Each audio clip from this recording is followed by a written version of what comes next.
against a cryo this niche, stuff like that. But this does mean you won't counter any element either, it's completely neutral most of the time.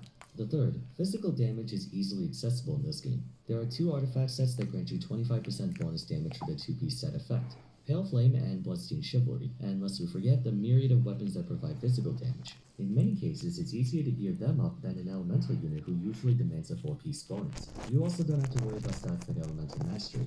Likewise, physical damage is not without drawbacks. The most notable one is that they're excluded from very useful and very powerful elemental reactions.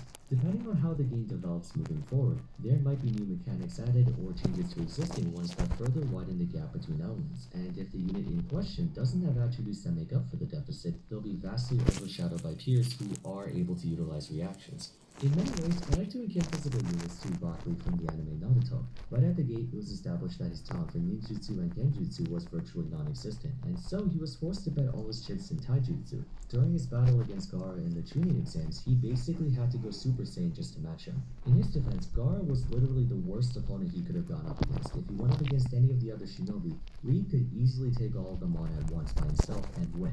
But it goes to show you that there are certain limitations you just can't get over, no matter how strong or how fast he tries to be. Lack of ninjutsu and genjutsu will forever suppress the limits of his fighting capabilities. And before you say Might Guy almost 1v1 Madara, by that point the story had gotten so power-crept, Guy was ripping mountains to pieces. And remember, the 8 inner gates can be opened by anyone. The fact that he has to tap into the 8 gates means that base form Guy is not as good as everyone thinks he is. If Kakashi had the 8 gates, he would murk him so fast. Anyways, done with that reference. At the present moment, Eula is the only viable pure physical damage dealer. Razor has long faded from viability, and Xian was never even viable to begin with, no offense to her. Here's the problem. Eula is fucking broken. She has some of the strongest constellations in the game.